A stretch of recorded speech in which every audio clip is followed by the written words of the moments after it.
He lifted the hammer, and the sun caught the polished face of it, a liar's gleam in a land of ash.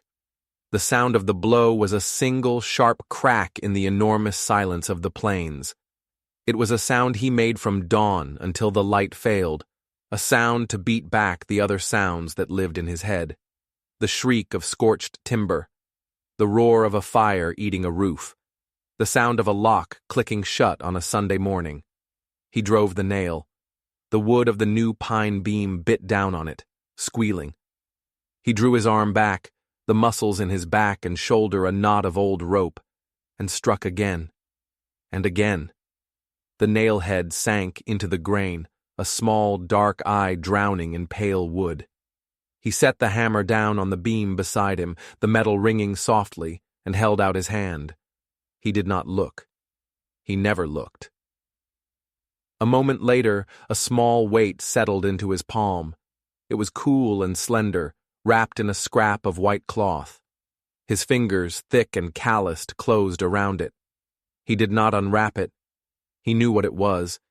He could feel the shape of it through the thin fabric, the flat, wide head, the long, tapering shank, the unforgiving point. A nail.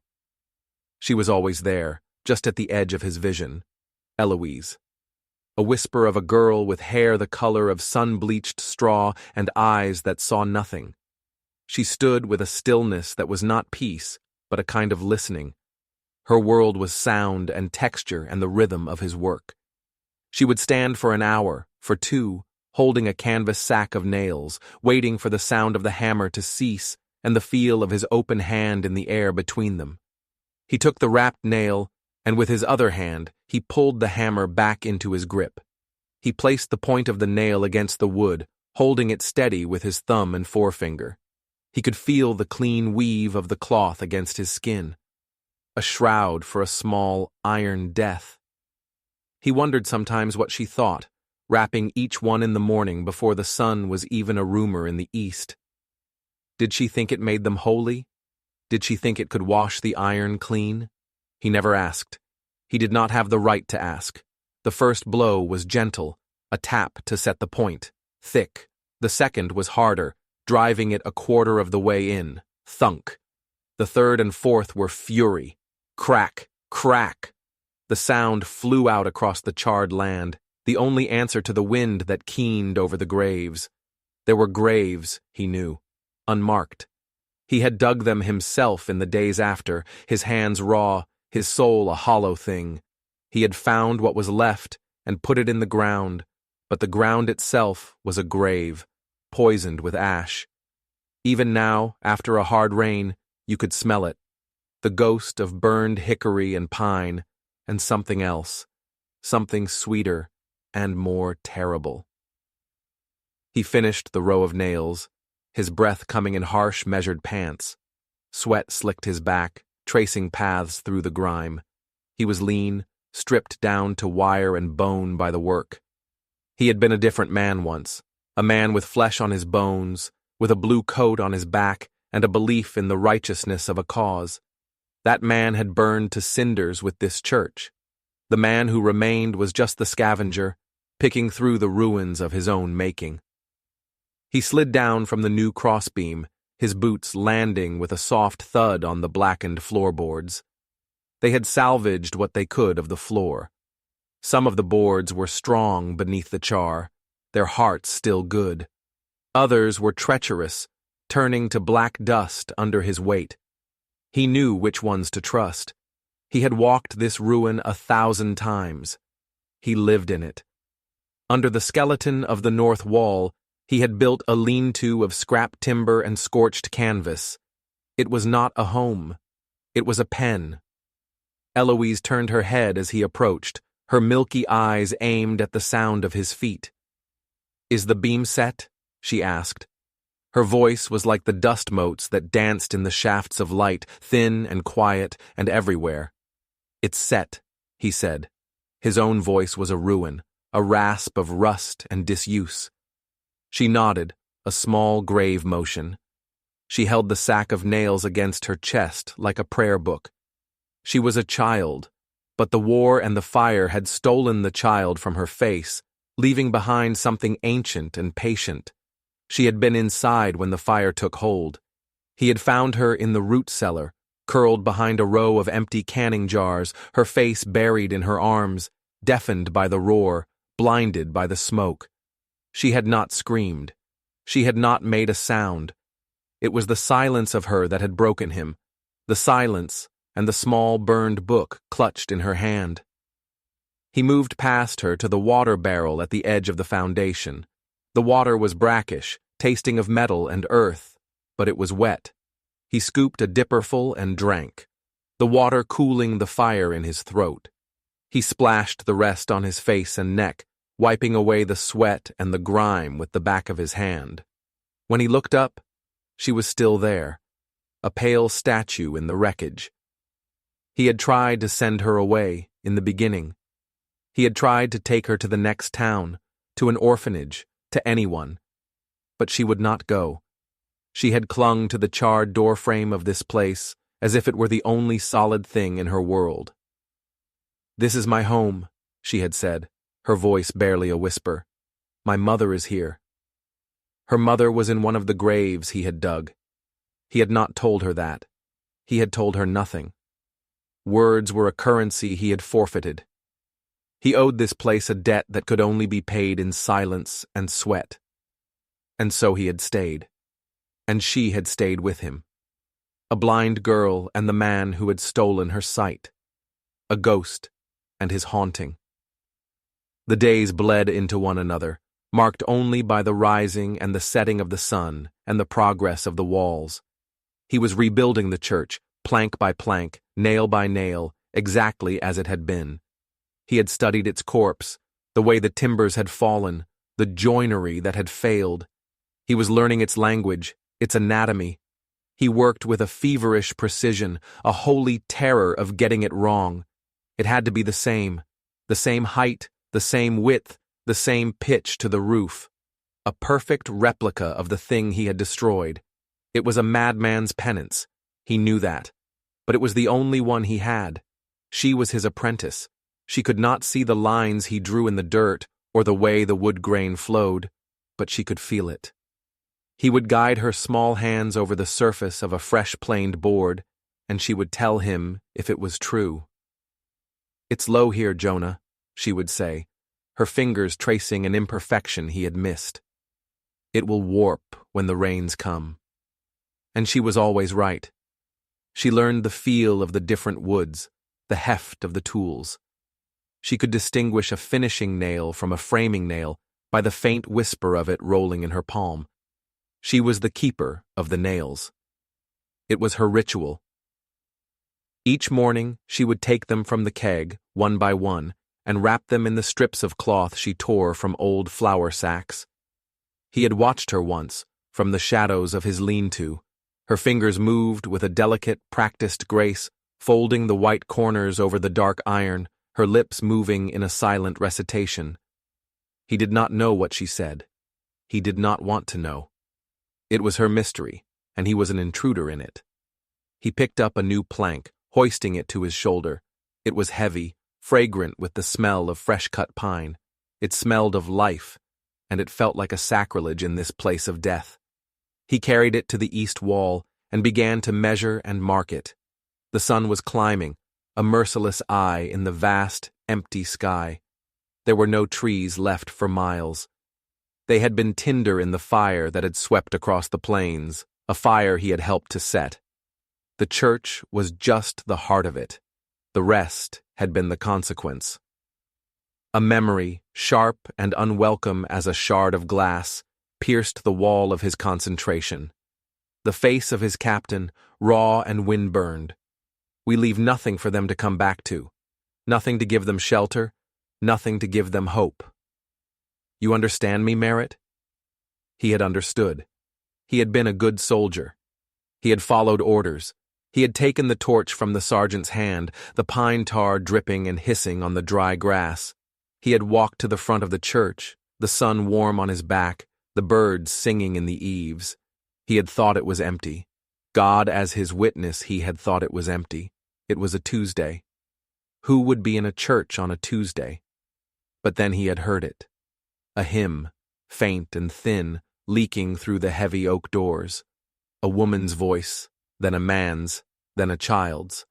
A small country choir practicing for the coming Sabbath. He had stopped. He had turned back to the sergeant, the torch heavy in his hand, a sudden sickness in his gut. "There are people inside." The sergeant had spat a brown stream of tobacco juice into the dust. "Orders are orders, son. They're just rebels, traitors to the Union. You want to win this war, or you want to sing hymns with them?" And then the sergeant had smiled, a cruel twist of his lips. "Besides, the doors are barred from the outside. They ain't going nowhere." He remembered the weight of that smile. It was heavier than the torch, heavier than the sin he was about to commit. He had turned back to the church, the hymn a delicate thread against the vast, brutal silence of his orders. He had closed his eyes. He had thrown the torch. It had arced through the air, a falling star of damnation, and landed in the dry thatch of the roof. Crack! The hammer blow was a scream.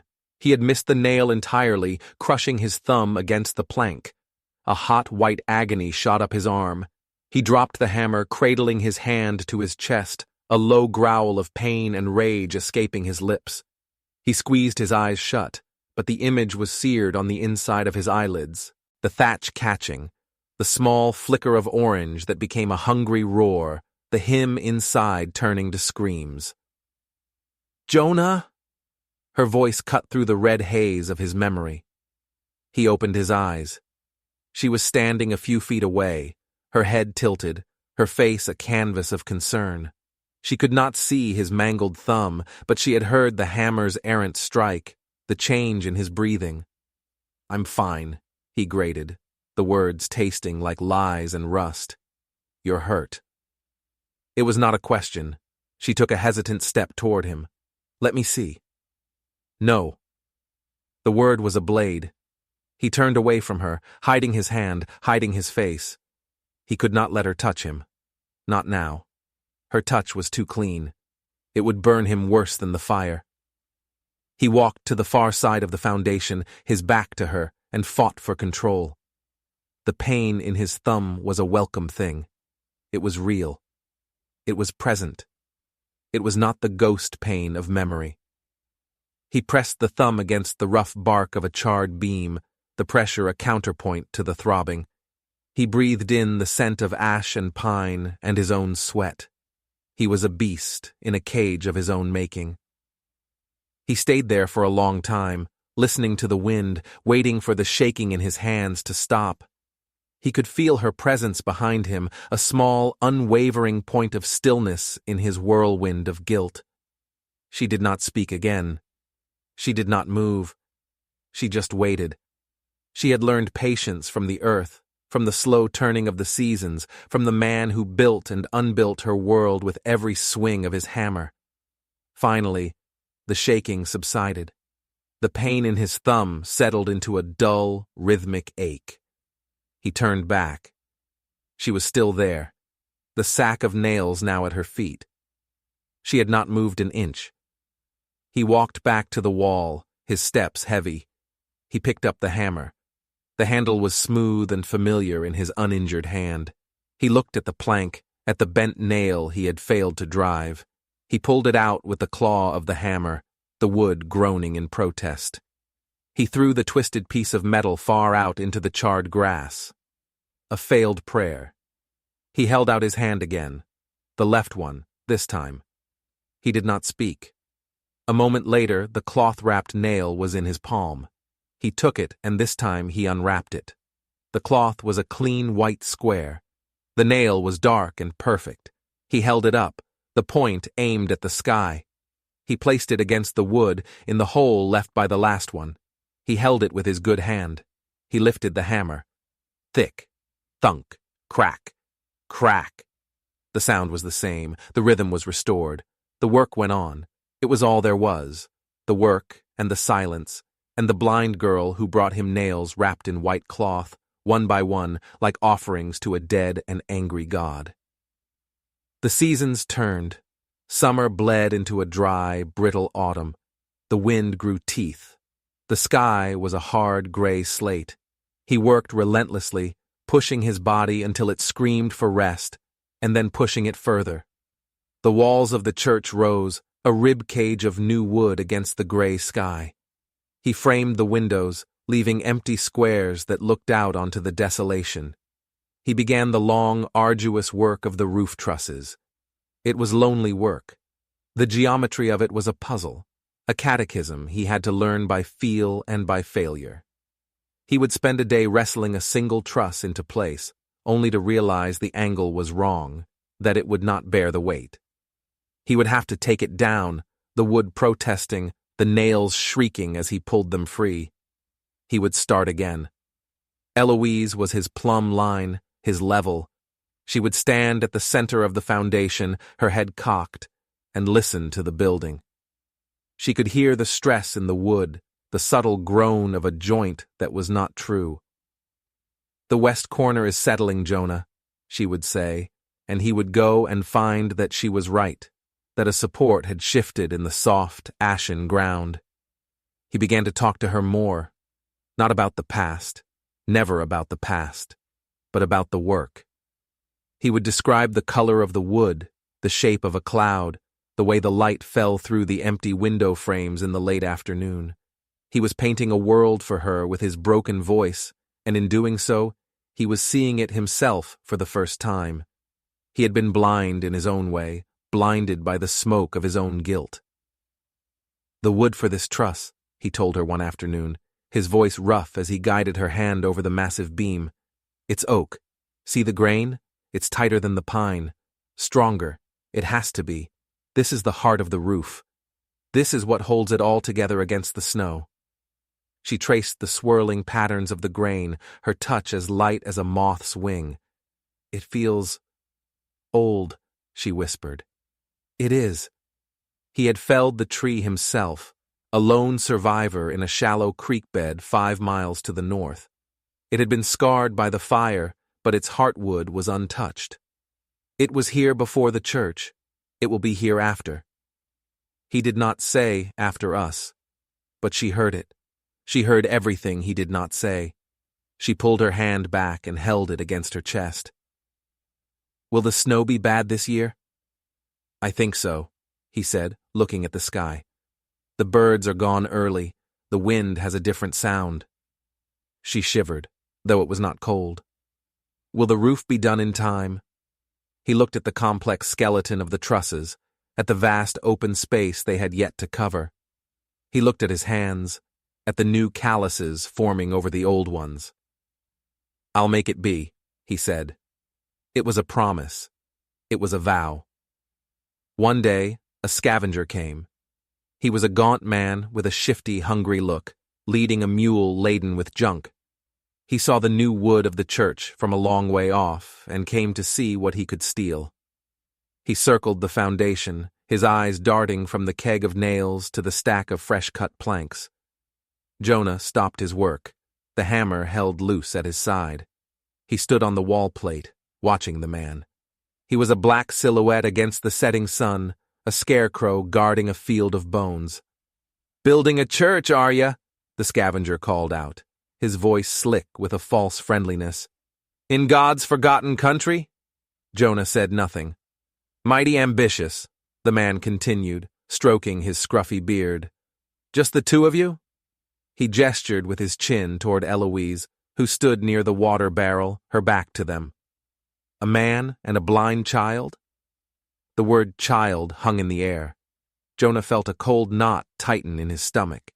He had stopped thinking of her as a child. She was Eloise. She was the keeper of the nails. She was the silent witness to his penance. "What do you want?"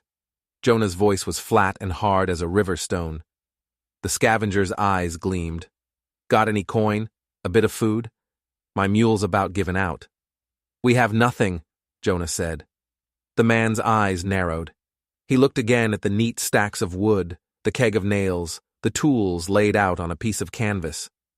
"Looks like you got something," he said, his voice losing its friendly veneer.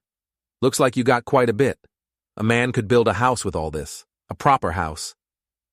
Jonah's grip tightened on the hammer. "This is not a house. No? What is it then? A monument to your own foolishness? The man laughed, a dry, rattling sound. Ain't no one coming back here. This land is cursed. The fire salted the earth. He took a step closer to the foundation. I knew the folks who lived here. Good God-fearing people. Heard they all burned up in the old church. Heard it was Union soldiers did it. He stared up at Jonah, his eyes sharp and accusing. You look like you might have worn a blue coat once. The world tilted. The sun bled at the edges. Jonah could feel the phantom weight of the wool on his shoulders, the chafing of the collar at his neck. He could smell the sweat and fear of the man he used to be. He did not answer. He just stared down at the scavenger, his face a mask of stone. The man's courage seemed to falter under that dead, unwavering gaze. He took a nervous step back. Just asking, he muttered. No offense meant. Move on, Jonah said, the words dropping like stones into the silence. The scavenger hesitated, his gaze lingering on the tools. But something in Jonah's stillness, something in the way he held the hammer, made the man think better of it. He tugged on the mule's lead rope and turned away. Have it your way, he spat over his shoulder. Stay here and rot with your ghosts. He shuffled away, his mule trailing behind him, and was soon swallowed by the twilight. Jonah did not move until the man was completely gone. He let out a breath he hadn't realized he was holding. The sky was bruised with purple and orange. He felt a profound weariness, a soul-deep exhaustion that had nothing to do with the day's labor. The scavenger's words echoed in his head. Rot with your ghosts. He was already rotting. The ghosts were the only thing keeping him upright. He slid down from the wall. Eloise was where he had left her, but she was facing him now. Her blind eyes seemed to look right through him, to the maggot-eaten thing that was his soul. He's gone? She asked. He's gone. He said you were a soldier. Jonah flinched. He picked up a stray piece of wood, his fingers testing its weight, its texture, anything to avoid her gaze. I was. You fought in the war. Yes. She was quiet for a long moment. The wind whispered through the empty window frames, a mournful sound. Did you know the soldiers who came here? The question was so simple, so direct. It was the question he had been dreading since the first day. He had built a fortress of silence to protect himself from it, and she had just walked right through the gate. He could not lie to her. He owed her that much. He owed her more than that. He owed her a life. He looked at the ground, at the black, ashen soil at his feet. Yes, he said, the word a confession, an indictment. I knew them. He could not bring himself to say I was one of them. He could not say I was the one who threw the torch. The words were lodged in his throat, a tumor of guilt.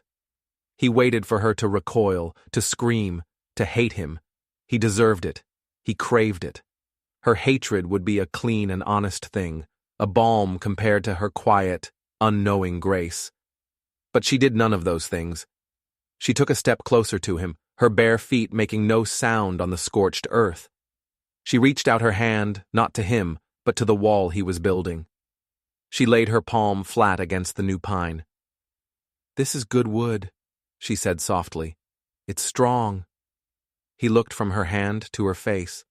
There was no accusation in it, only a deep, unsettling sadness. She was not forgiving him. She was simply stating a fact. The wood was strong. The work was good. The past was the past. For her, who could not see the scars on the land or the guilt in his eyes, there was only what she could touch. And what she could touch was the new church rising from the ashes of the old. He did not understand her. She was a mystery to him, a sacred text written in a language he could not read. But in that moment, standing in the ruins of his sin, he felt a flicker of something he had long thought dead. It was not hope. It was not peace. It was something smaller and more fragile. It was the possibility of a single bearable breath. He reached out and placed his hand on the wall beside hers. His was scarred and calloused, hers was small and smooth. Side by side, they felt the grain of the wood, the promise of the thing they were building together. The sun sank below the horizon, and the first star appeared in the darkening sky, a single cold nail driven into the lid of night. The first snow came, a fine, stinging dust that swirled and danced on the wind. It did not stick, but it was a warning. Winter was closing in. Jonah worked with a renewed urgency, his hammer blows ringing out in the crisp, cold air. He and Eloise moved with the silent, efficient rhythm of long practice. She would sort the lumber, her hands knowing the feel of a 2x4 from a 2x6. She would lay out the tools he needed, in the order he would need them. She anticipated his movements, his needs, before he was aware of them himself. They were sheathing the roof now, a dangerous, dizzying task. He crawled across the steep pitch of the trusses, a leather pouch of nails slung at his hip, the hammer in his hand. Below him, the ground seemed to fall away, a dizzying drop. The wind was a constant physical presence, trying to tear him from his perch. Eloise stayed on the ground, a small, still point in the swirling snow. She was his anchor. He would look down at her from time to time, a pale figure wrapped in a threadbare wool blanket, and her presence would steady him, give him the courage to drive the next nail. One afternoon, as he was nailing down the last of the sheathing on the north side, his foot slipped. The roof was slick with a thin layer of ice from the melting and refreezing snow. He scrabbled for a handhold, his fingers clawing at the wood. The hammer tumbled from his grasp, bouncing once on the roof and then falling end over end to the ground below. He heard it land with a heavy metallic thud. He clung to the roof, his heart hammering against his ribs, his breath coming in ragged gasps. He was not afraid of the fall. He was afraid of the failure. The roof had to be finished. The snow was coming. "Jonah!" Her voice, thin and sharp with alarm, rose up to him. "I'm all right," he called down, his voice shaking. "I'm all right. I just dropped the hammer." He heard her moving below, the soft crunch of her feet on the frozen ground. He heard the sound of her hands searching, sweeping back and forth. A moment later she said, "I have it." He slid carefully down the roof to the eaves and looked over. She was standing directly below him, holding the hammer up. "Can you reach it?" He couldn't. It was too far. He would have to go all the way down and come back up again. It would cost him an hour of daylight he could not afford to lose. He looked at the sky. The clouds were thick and low, the color of lead. More snow was on its way. "No," he said, his frustration a bitter taste in his mouth. "I can't." He saw her think. Her head was tilted, her brow furrowed. She felt the side of the church wall, tracing the line of the studs he had installed. Then she turned and walked to the pile of scrap lumber. He watched as she felt the ends of the boards, judging their length, their weight. She selected a long, thin piece of strapping. She came back and laid the hammer on the ground.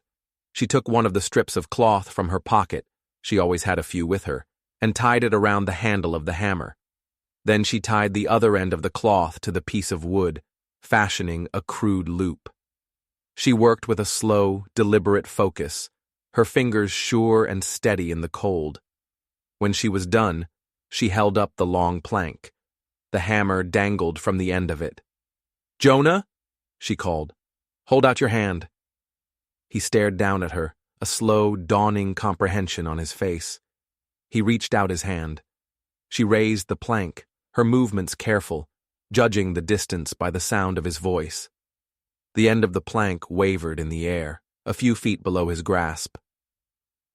"A little to the left," he said, his voice quiet. She shifted her stance. "A little higher." She raised it. He could feel the faint disturbance in the air as it came close. He stretched his fingers and they brushed against the wood. He closed his hand around it. "I have it," he said. He pulled it up, untied the hammer, and tucked it back into his belt. He looked down at her. She was smiling, a rare and beautiful thing that transformed her solemn face. It was a smile of pure, uncomplicated triumph. "You're a marvel, Eloise," he said, the words coming out before he could stop them.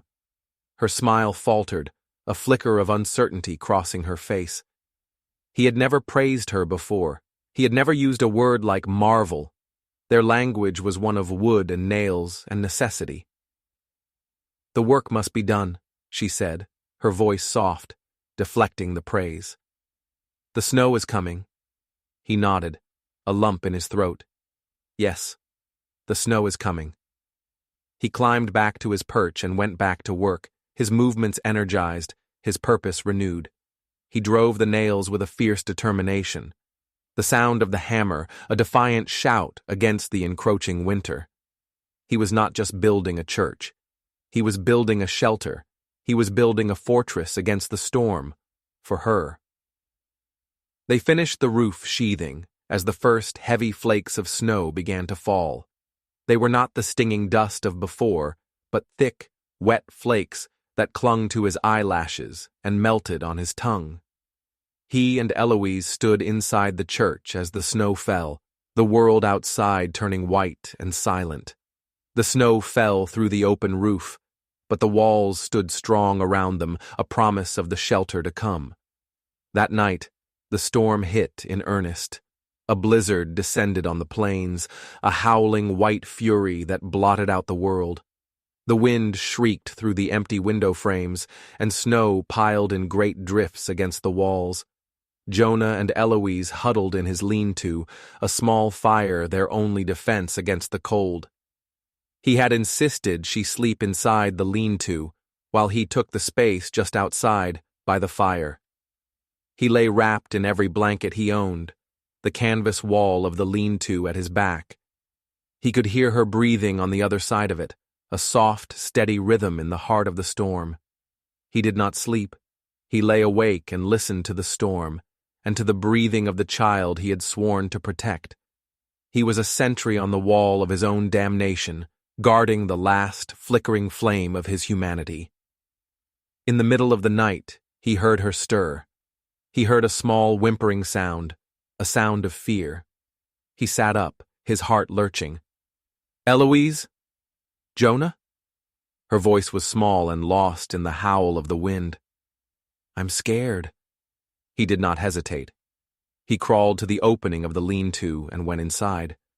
It was small and dark, but it was a few degrees warmer than the outside. He could just make out her shape, a small bundle under a thin blanket. She was shivering. "It's just the wind," he said, his voice a low rumble. "It sounds angry," she whispered. "It sounds like the fire."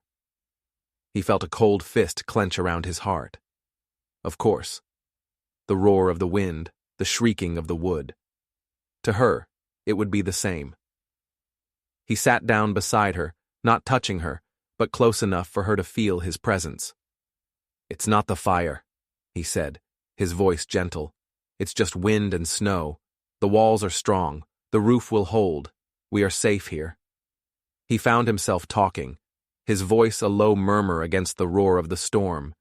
He told her about other storms, storms at sea he had heard about from his grandfather, a whaler. He told her about the quiet beauty of a forest after a heavy snow, the way the sound is muffled, the way the world seems to hold its breath. He told her stories he hadn't thought of in years, stories from a time before the war, before the fire, before the man he was had burned away. He talked until he heard the shivering stop, until he heard her breathing deepen and even out into the rhythm of sleep. He did not move. He stayed there, sitting in the dark, a bulwark against her fear, a shield against the ghosts that howled outside. The fire he had set had taken her sight and her family. The least he could do was guard her sleep. He sat there until the storm began to lose its fury, until the first pale light of dawn crept through the cracks in the canvas, and he felt the profound, aching weight of a watchman who has, for one night, kept the darkness at bay. The winter was long and brutal. The world was a canvas of white and gray. They were trapped in their small, unfinished world, prisoners of the snow. They survived on the meager stores Jonah had laid in: salted pork, dried beans, hardtack. He would hunt when he could, venturing out on snowshoes into the white wilderness, but game was scarce. Some days he came back with nothing but a heavier heart. The work on the church slowed to a crawl.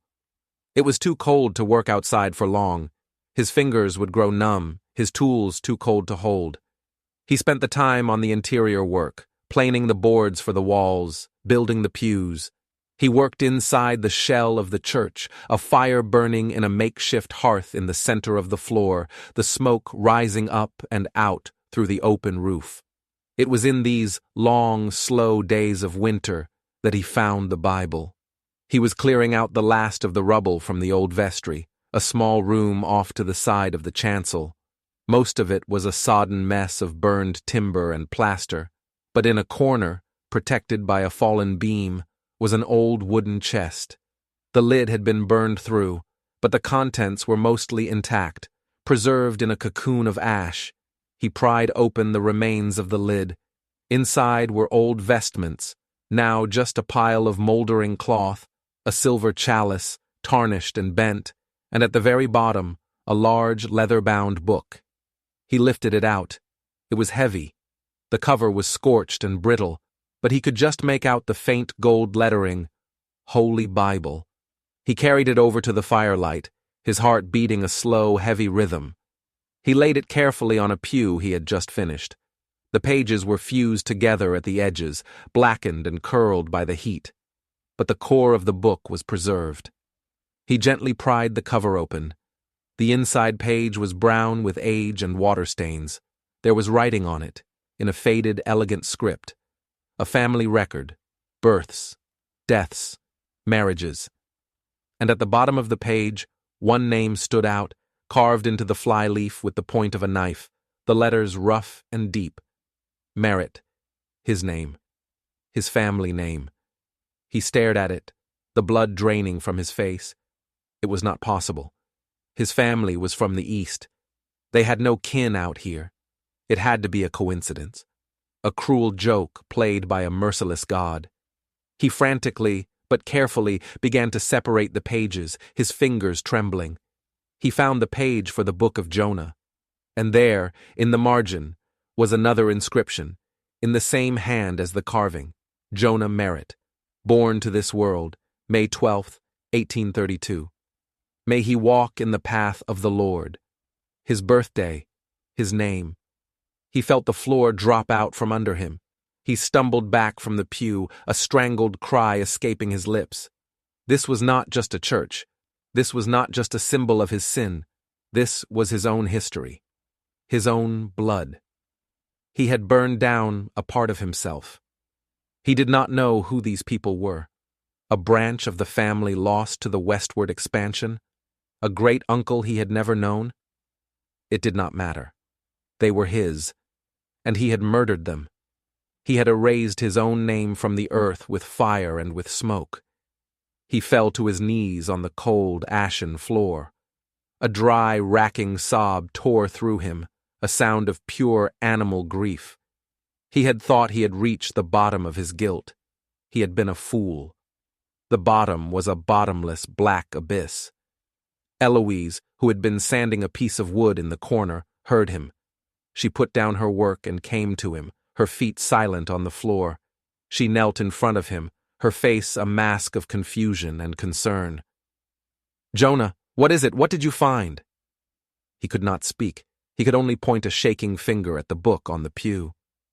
She reached out, and her hands found the open Bible. Her fingers traced the scorched leather, the brittle pages. "It's a Bible," she whispered. She touched the flyleaf, her fingertips moving over the names, the dates. She could not read them, but she could feel the indentations in the paper. She could feel the history. "What does it say?" she asked. He finally found his voice, a raw, broken thing. "It says, Merritt." She went very still. He watched her face, watched the slow dawning of understanding. She knew his name. He had told it to her once, a long time ago. "It was your family's church?" she asked, her voice barely audible. I don't know," he stammered. "I think so. I never knew." The enormity of it settled over them, a suffocating weight. The fire, the deaths, the rebuilding. It was not a random act of war. It was a family tragedy, a house divided and destroyed by its own son. He stayed on his knees for a long time, the cold of the floor seeping into his bones. Eloise stayed with him, her presence a small, warm anchor in the cold, swirling sea of his despair. She did not offer words of comfort. There were no words for this.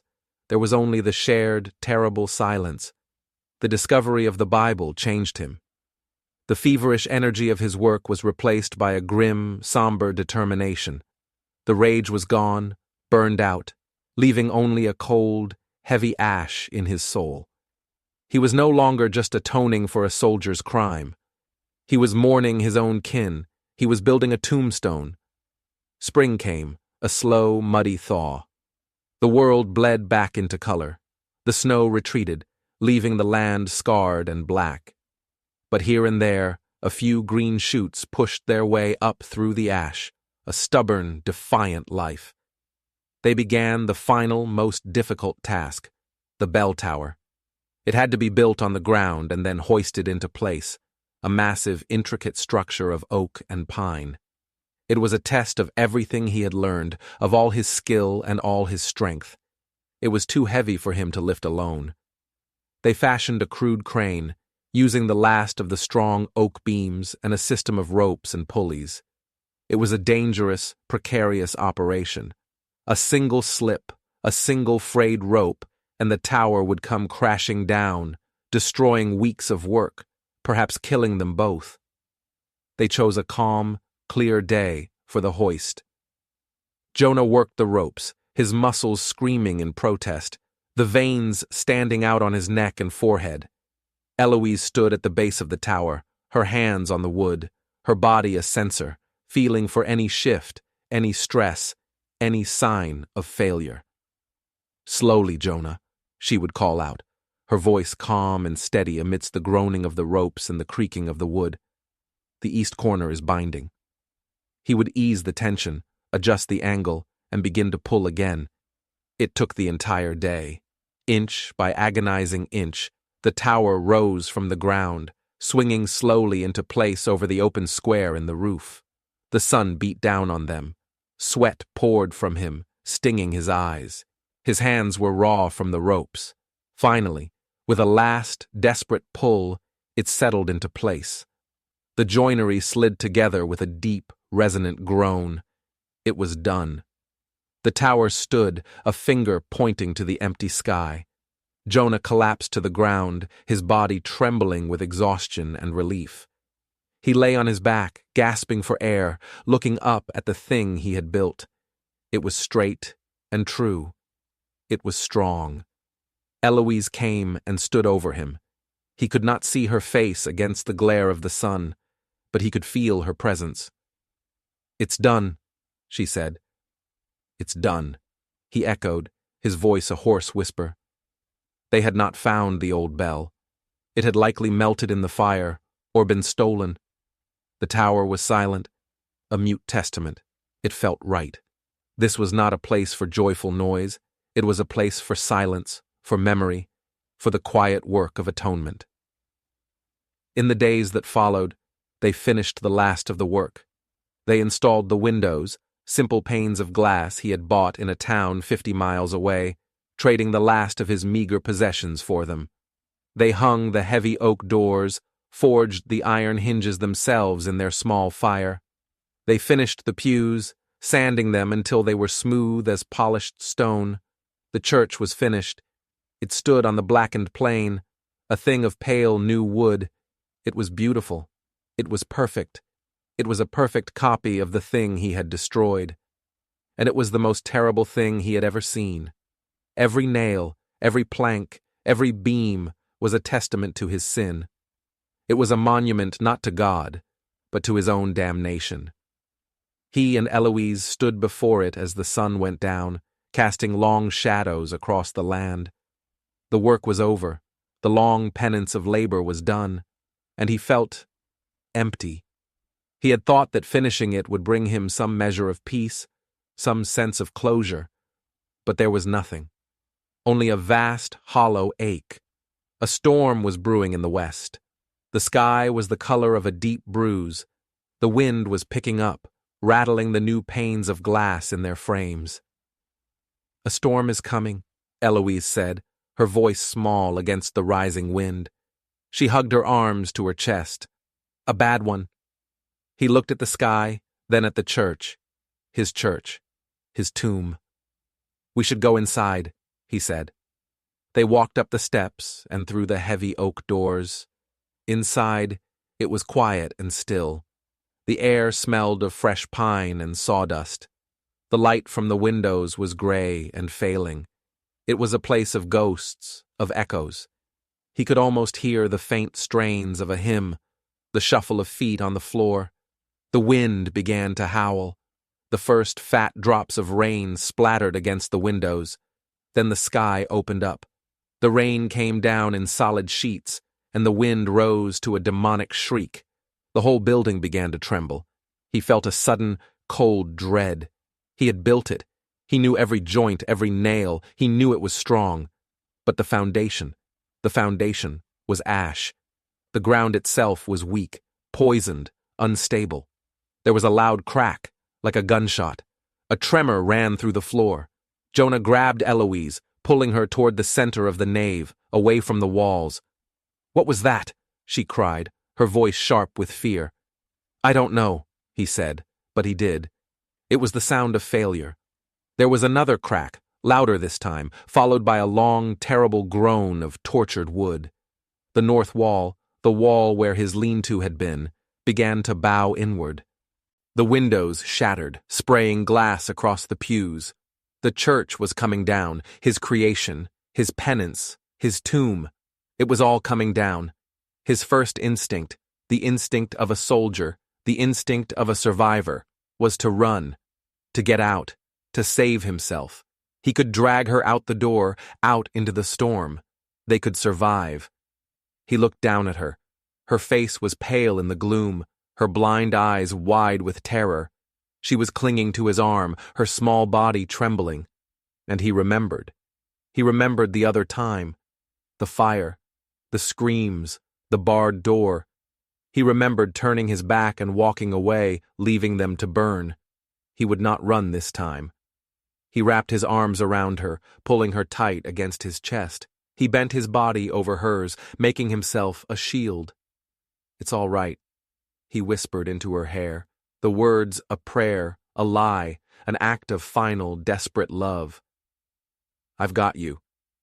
The bell tower, the last thing they had built, the thing that reached for heaven, was the first to go.